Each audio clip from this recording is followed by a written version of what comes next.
हाँ जी, तो नमस्कार भी सभी को। कैसे हो सारे? उम्मीद करूंगा सब बढ़िया होगे, मस्त होगे, अच्छे से चल रही होगी आप सभी की तैयारी। तो अपना टॉपिक चल रहा था पादप उत्तक, जिसके बारे में हमने पादप के उत्तक के प्रकार पढ़ लिए थे, कौन कौन से होते हैं, विभज्योतकी उत्तक और स्थायी उत्तक। विभज्योतकी उत्तक के बारे में पढ़ लिया था और स्थायी उत्तक के बारे में हमने उसके प्रकार पढ़ लिए थे, सरल उत्तक और जटिल उत्तक। आज हम बात करेंगे जटिल उत्तक।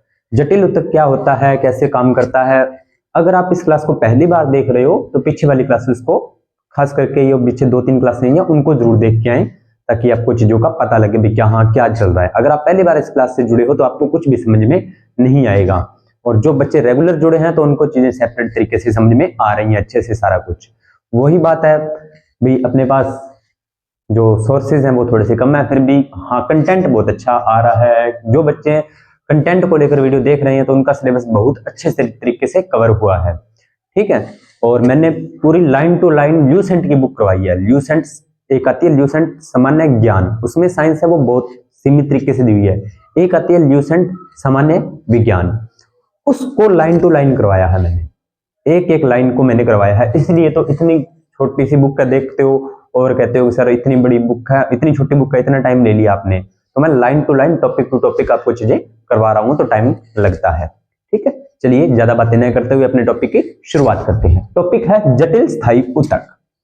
देखा जाए जटिल स्थायी उत्तक क्या होता है उसके बारे में विचार करते हैं। अब जटिल है तो मतलब थोड़ा सा जटिल ही है। जटिल का मतलब क्या होता है? हार्ड चीजें, थोड़ी सी मतलब डिफरेंट होंगी, डिफिकल्ट होंगी, है ना। तो जटिल, जटिल भी है, उत्तक क्या है? स्थायी है, उत्तक है। तीनों शब्द क्लियर है। एक काम करो, स्क्रीनशॉट ले लो आप पहले इसके साथ के साथ ही, ताकि आपको बाद में दिक्कत परेशानी न आए। हाँ जी, हो गया स्क्रीनशॉट। चलिए जटिल उत्तक क्या होता है उसके बारे में देखते हैं। तो दो या दो से अधिक प्रकार की कोशिकाओं से मिलकर बनता है। वेरी गुड, पहली बात ही बहुत इंपॉर्टेंट बोल दी है इसने। पीछे हम सरल उत्तक में, विभज्योतकी उत्तक में क्या पढ़ के आ रहे हैं कि एक जैसी कोशिकाएं थी, सभी कोशिकाएं कैसी थी? एक जैसी। लेकिन इसमें ऐसा नहीं है, इसमें ऐसा नहीं है। तो जटिल हो गया ना। तो इसमें क्या है? दो या दो से अधिक, दो भी हो सकती है वो कोशिका और दो से अधिक भी हो सकती है।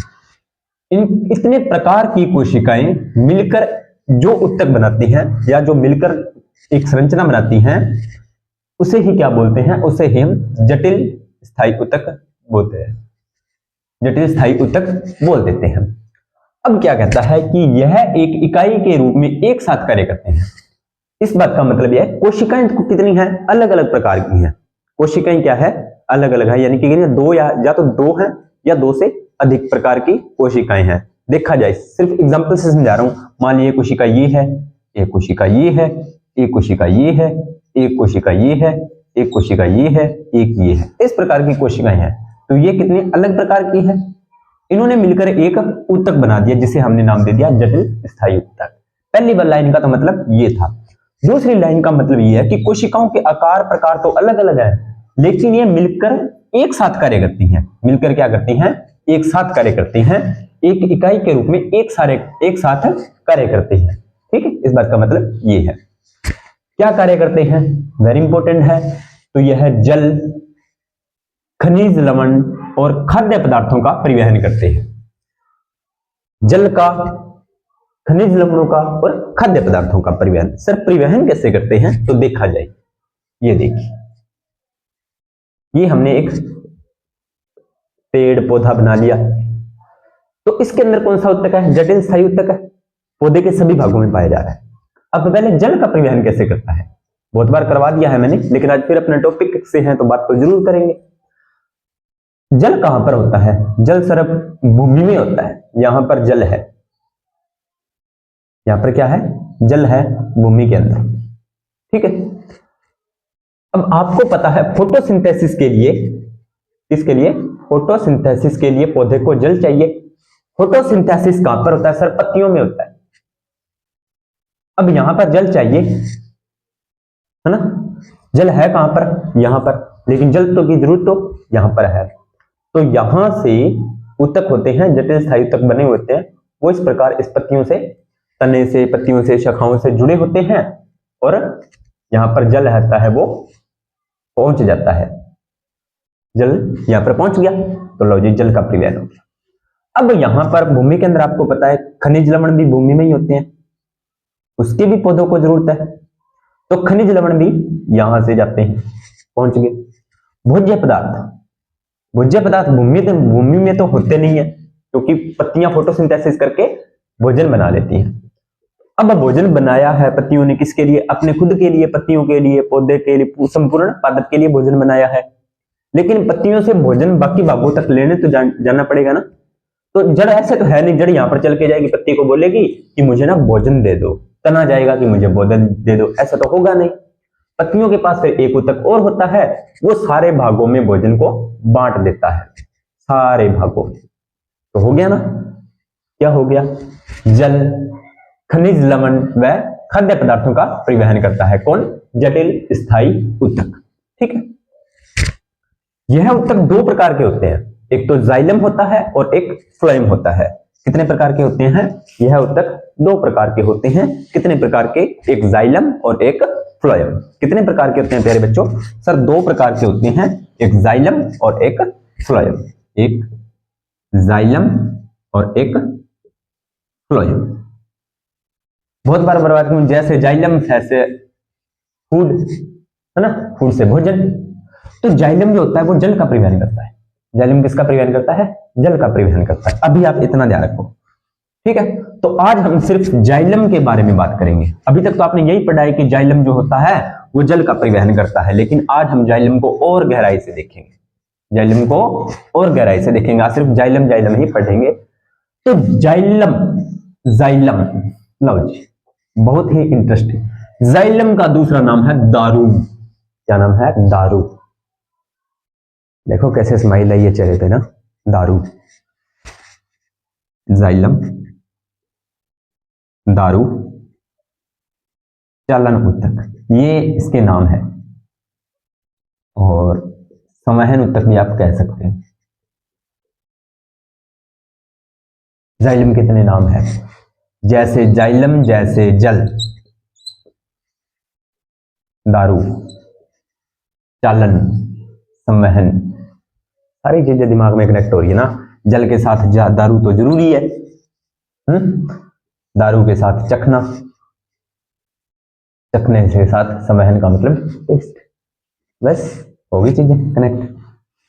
रियल लाइफ से कोई मतलब नहीं है मेरा, सिर्फ आपके दिमाग में अटकाने के लिए। ये दारू वो नहीं है जो आप समझ रहे हो, वो एथेनॉल होती है। ये दारू वो नहीं है, वो एथेनॉल होती है। ठीक है, ये दारू, इसका नाम है जाइलम का दूसरा नाम है दारू, क्योंकि दारू के साथ जल जरूरी होता है। तो इससे तरीके से याद कर लो, याद ही तो करना है, दिक्कत कहां पे आ रही है? चालन ऊतक, ये इसके नाम है जाइलम के, दारू और चालन ऊतक। चलिए जाइलम की बात करें तो जाइलम कहां कहां पाया जाता है? जाइलम पौधों में, जड़ में पाया जाता है, तने में भी पाया जाता है और पत्ती में पाया जाता है। कहां पर पाया जाता है जाइलम ऊतक? जड़ में, तने में और पत्ती में। ठीक है सर, इतना तो हमें समझ में आ गया। इसके भी आगे चार भाग होते हैं या चार प्रकार होते हैं। जाइलम ऊतक के भी चार भाग या चार प्रकार होते हैं। कौन कौन से होते हैं? पहला होता है वाहिनिका, दूसरा होता है वाहिका, तीसरा होता है जाइलम तंतु और चौथा होता है जाइलम मृदुतक। मृदुतक, ये चार इसके भाग होते हैं। ठीक है, तो पहले हम वाहिनिका के बारे में पढ़ेंगे। तो वाहिनिकाएं क्या होती हैं? अब सीधी सी बात, आपको इतना तो पता चल गया कि ये लाइट इस तरह की स्ट्रक्चर होगी। तो जो वाहिनिका की जो कोशिका होती है ना, वो कैसी होती है? कोशिका होती है इसकी वाहिनिका की लंबी, जीव द्रव्य विहीन, यानी कि इसकी कोशिका आकार में तो लंबी है, इतनी बात तो हमें समझ में आ गई। जीव द्रव्य विहीन, जीव द्रव्य का मतलब कोशिका द्रव्य और केंद्रक द्रव्य दोनों ही नहीं है। अब कोशिकांग भी नहीं है, यानी कि कुछ भी नहीं है, सिर्फ कोशिका लंबी है, जीव द्रव्य नहीं है। दोनों सिरों पर नुकीली, ठीक है जी, बना दी हमने, वह मृत। अब जीव द्रव्य ही नहीं है तो कोशिका मृत होगी, है ना? कोशिका कैसी होगी? मृत होगी। तो वाहिनिका की कोशिका कैसी होती है? कोशिका मृत होती है। मृत होगी तो जीव द्रव्य नहीं होगा, कोशिका लंबी और दोनों सिरों पर नुकीली होती है। पहली बात, इसकी कोशिका भित्ति होती है वो मोटी व स्थूलित। मोटी व स्थूलित। यहाँ पर स्थूलित का मतलब भी कोशिका भित्ति बाद में मोटी हो जाती है, बाद में मोटी हो जाती है।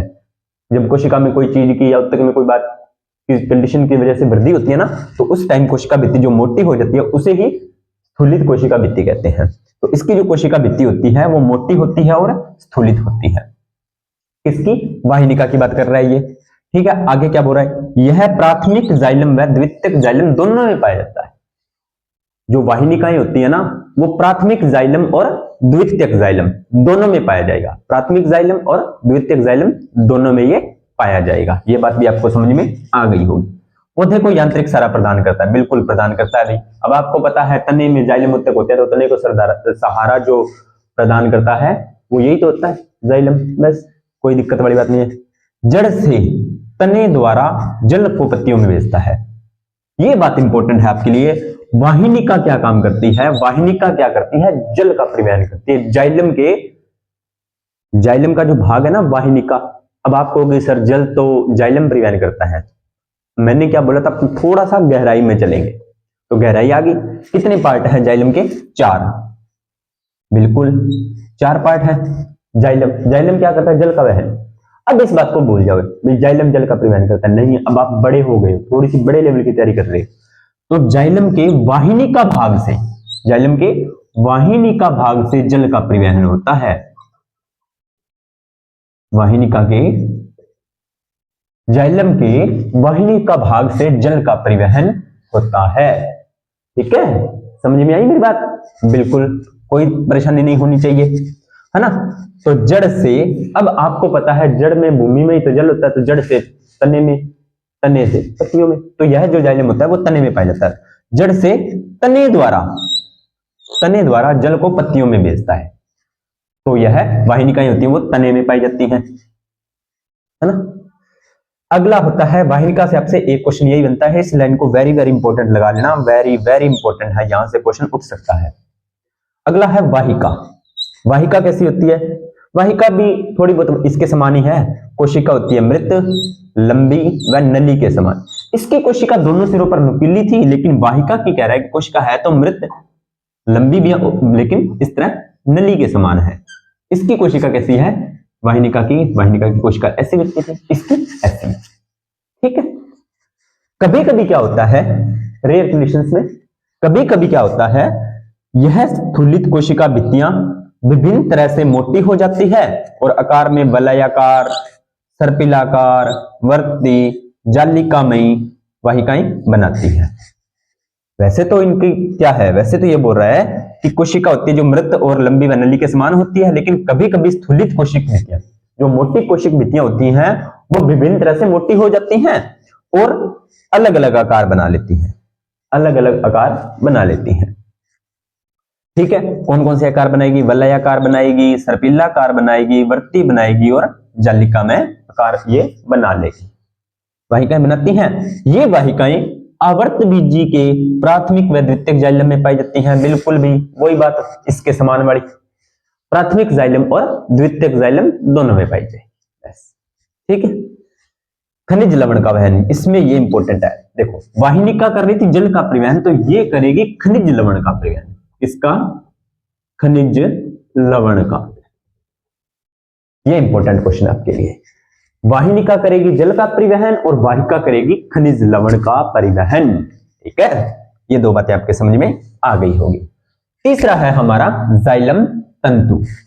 यह भी मृत कोशिका होती है और स्थूलित भित्ति, इसकी कोशिका भित्ति होती है वो स्थूलित भित्ति जैसी होती है। इसका आकार कैसा होता है? ये लंबा और शंकुरूप, इस तरह से लंबा और शंकुरूप होता है जाइलम तंतु। ठीक है। अब ये जो जाइलम तंतु है ना, वो विशेषकर कौन से पादपों में पाया जाता है? इसकी ये बात इंपॉर्टेंट है। क्या इंपॉर्टेंट है इसकी? कि यह जाइलम तंतु पाया जाता है काष्ठीय, यानी कि लकड़ी वाले काष्ठीय द्विबीजपत्री पौधों में। काष्ठीय का मतलब होता है, अब आप कहोगे कि सर लकड़ी तो हमें सबसे प्राप्त होती है, चने से लकड़ी प्राप्त होती है, सरसों से लकड़ी प्राप्त होती है? नहीं प्राप्त होती। काष्ठीय पौधे जिनसे कि हमें लकड़ी या फर्नीचर टाइप चीजें प्राप्त होती है, उस प्रकार के द्विबीजपत्री पौधा कैसा हो?